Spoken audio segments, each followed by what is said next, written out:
Hi guys, join me next as I will be joined by a panel of students here on Africa Tonight. We will be talking about issues of unity, strength and community amongst African students and how they are looking for solutions to build their own social cohesion. That conversation is coming up next. Stay with us. If you just joined us, welcome. You are listening to Africa Tonight, exclusive to Channel Africa from an African perspective, coming to you live from Johannesburg in South Africa with me, Khumbelo Munzhelele. Tonight we are having a round table discussion on unity, strength and community amongst African students and how they are looking for solutions to build their own social cohesion. Feel free to join the conversation. You can access at Channel Africa 1 using the hashtag Africa Tonight. You can also send us your voice notes to this number +27634069126. We are also on Facebook. Feel free to interact with us on Facebook. Joining us on the show tonight is a panel of students drawn from different universities here in South Africa. Divine Kibwe is from the University of Johannesburg, Lindani Hlope from Wits University, and Lauryn Chimwala is from the University of Pretoria. They are talking to us about issues of unity amongst African students. Let me come to you, Lauryn. Using yourself as a case study, perhaps, what have you perhaps encountered at a structural level that has perhaps hindered your progress to address matters concerning student needs, perhaps? I remember when I first applied at the University of Pretoria, I applied, so I grew up in South Africa. Yeah.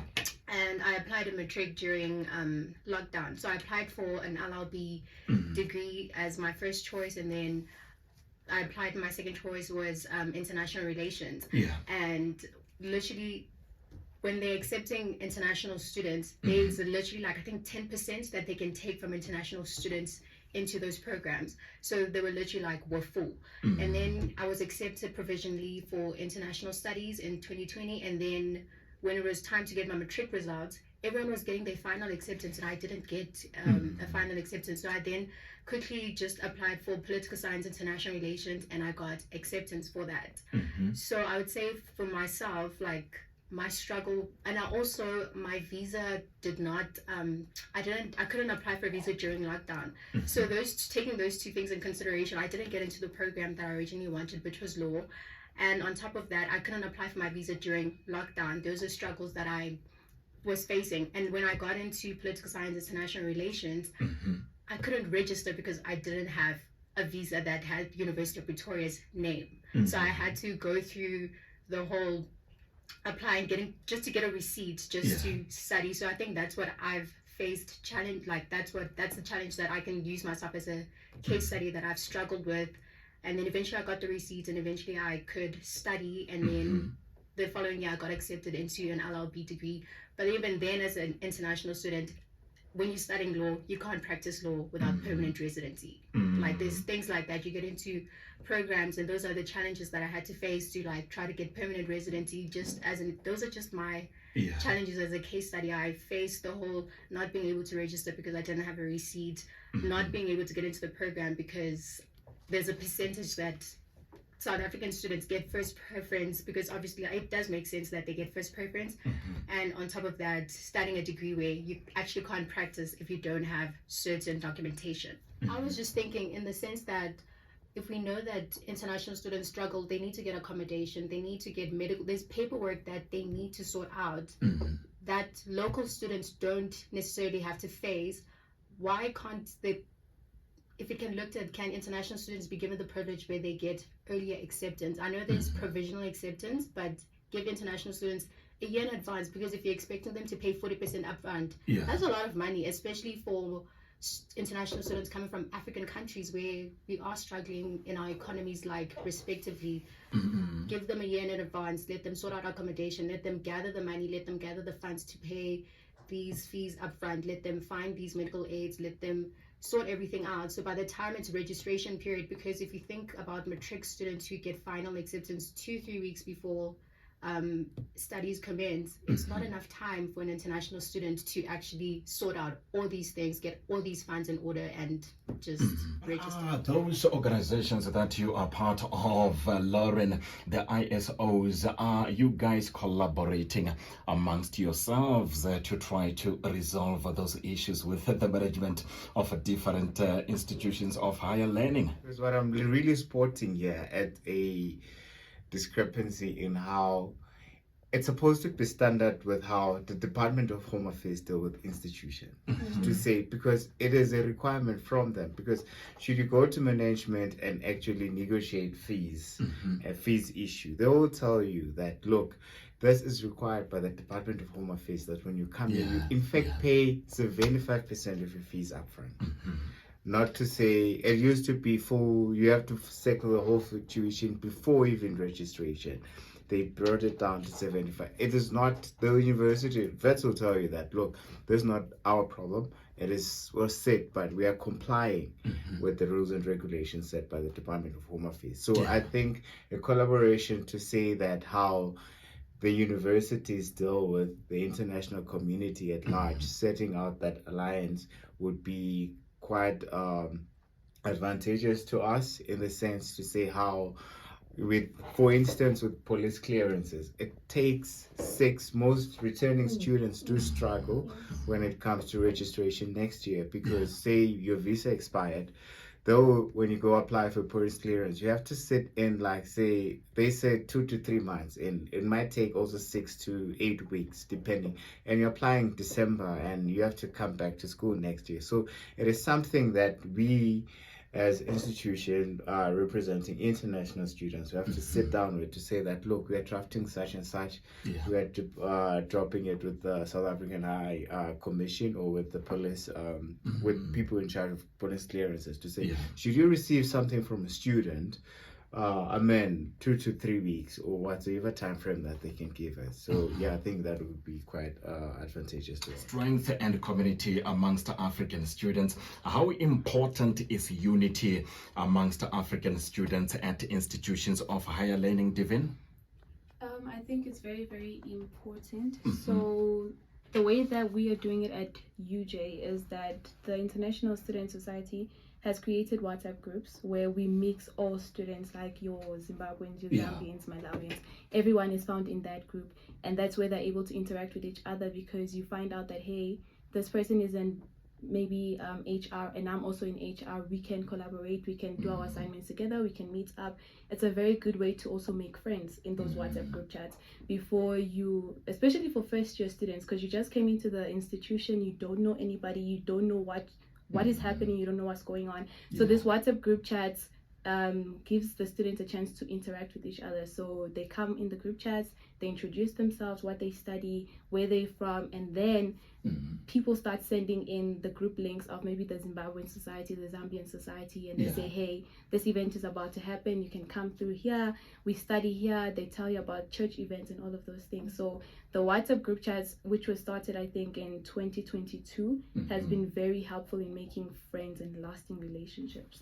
International students will be given privileges over local students. I don't think it's a concept that exists, because there is a criteria of selection that they do use. Also, academic performance playing a particular role in that. So I don't know how that criteria work, but I do know the kind of, like, say, matrices that they will use to select. But in terms of, like, engaging with us, they do engage and they do help. What University of Pretoria does allow is that if you applied for your visa, like a visa renewal, or you were an international student who grew up in South Africa and you applied for your visa at VFS, UP can take the receipt and you can register with that receipt. But if you're in a situation where you're a first year student, or you're a student who had to go back home to apply for your visa renewal, they can't, normally the embassies, or they take their passports. So they, either way, they can't leave the country because they have their passports in order to put in their visa. So she was basically saying she's trying to push, she's communicating with embassies, trying to push for them to get their passports, for them to register. And there was over like 3,000. This was just last week. There was over 3,000 that she was trying to push for them to register on the deadline, which was on the 8th of March. So those are the problems that UP was facing, that I know that was the biggest issue that she was super stressed about it. The international has after the registration period, the admission period, they kind of step back from their international students. They kind of don't want to know what's going on with you, and you have to find your own way, find your way around campus, find your way around funding, food, whatever that it may be. You're on your own now. So I think with the institutions, the international house or the body that is created for international students, they need to speak to their students. They need to find out like if there is a body that caters to their students' needs.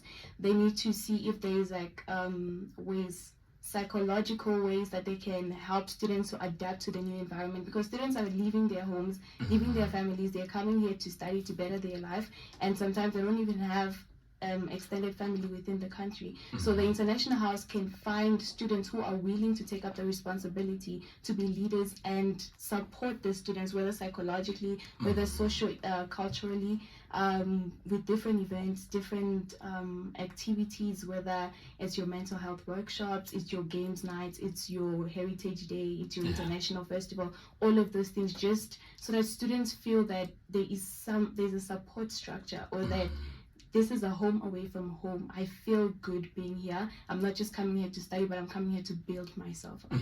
So yeah, the international departments within universities should really look into that. Don't forsake students right after admission.